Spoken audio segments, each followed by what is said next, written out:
రెండో రోజు kite and sweet festival ఘనంగా జరుగుతోంది. సికింద్రాబాద్ పెరేడ్ గ్రౌండ్ లో జరుగుతున్న ఈ ఫెస్టివల్ కు పెద్ద సంఖ్యలో ప్రజలు హాజరయ్యారు. పర్యాటక శాఖ ఆధ్వర్యంలో రేపటి వరకు కైట్ ఫెస్టివల్ జరగనుంది. అంతర్జాతీయ కైట్ ఫెస్టివల్ కు దేశ విదేశాల నుంచి ప్లేయర్స్ వచ్చారు. 19 దేశాల నుంచి 40 మంది అంతర్జాతీయ కైట్ ప్లేయర్స్, 15 రాష్ట్రాల నుంచి 55 మంది నేషనల్ కైట్ ప్లేయర్స్ పాల్గొన్నారు.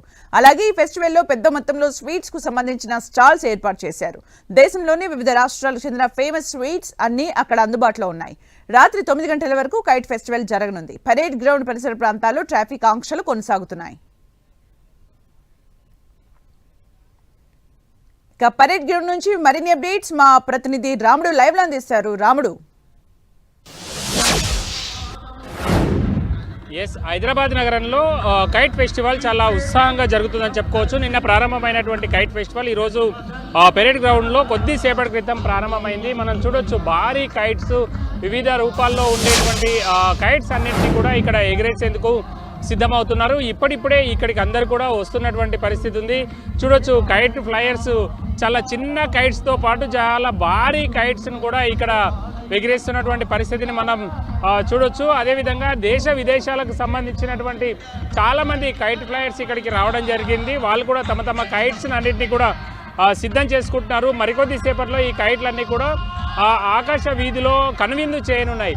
దీన్ని తిలకించేందుకోసం పెద్ద మొత్తంలో పిల్ల పాపలతో పబ్లిక్ ఇక్కడికి రావడం జరిగింది. మనం చూస్తే ఈ పక్కనే ఉండేటువంటి స్టాల్స్ అన్నీ కూడా స్వీట్ అండ్ ఫుడ్ ఫెస్టివల్కి సంబంధించినటువంటివి.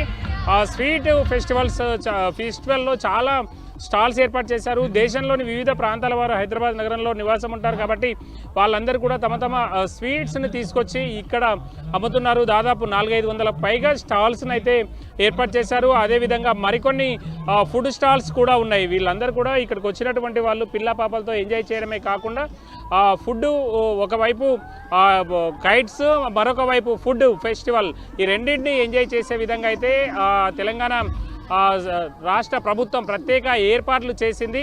అయితే కొద్దిసేపటి క్రితం వరకు గాలి తక్కువగా ఉండడం కారణంగా ఇవన్నీ కూడా ఫ్లై కావడం కొంత ఇబ్బందికరంగా మారింది. మెల్లమెల్లగా వాటన్నింటినీ క్లియర్ చేసి ఏర్పాటు చేస్తున్నారు. ఎలాంటి ఇబ్బంది లేకుండా ఇక్కడికి వచ్చినటువంటి ప్రేక్షకులకు, అదేవిధంగా సిటిజన్స్కి అందరికీ కూడా ఇబ్బంది లేకుండా అయితే ఏర్పాటు చేశారు. ఈ ప్రాంతం అంతా కూడా ట్రాఫిక్ ఆంక్షలు కొనసాగుతున్నాయి. ఎలాంటి ట్రాఫిక్ ఇబ్బందులు లేకుండా ఉండే విధంగా అవసరమైనటువంటి చర్యలను అయితే ట్రాఫిక్ పోలీసులు తీసుకుంటున్నటువంటి పరిస్థితి ఉంది.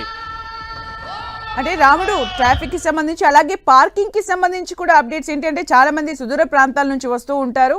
ఎలాంటి అప్డేట్స్ ఉన్నాయి?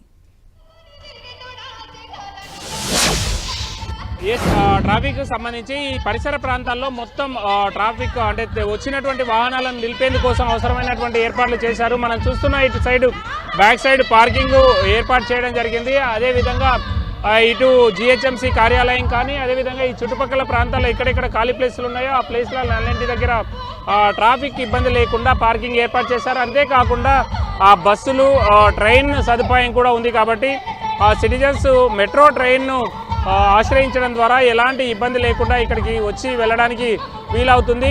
వేల సంఖ్యలో పబ్లిక్ వస్తారనేటువంటి ఆలోచనలతో ప్రత్యేకంగా మొబైల్ టాయిలెట్స్ కానీ ఇతర టాయిలెట్స్ అన్నింటినీ కూడా ఈ గ్రౌండ్ పరిసర ప్రాంతాల్లో ఏర్పాటు చేయడం జరిగింది. ప్రధానంగా ఎలాంటి ఇబ్బందులు రాకుండా అయితే జిహెచ్ఎంసీకి సంబంధించినటువంటి అధికారులతో పాటు ఇతర విభాగాల అధికారులందరూ కూడా కోఆర్డినేట్ చేసుకుంటూ ఇబ్బందులు రాకుండా చూస్తున్నారు.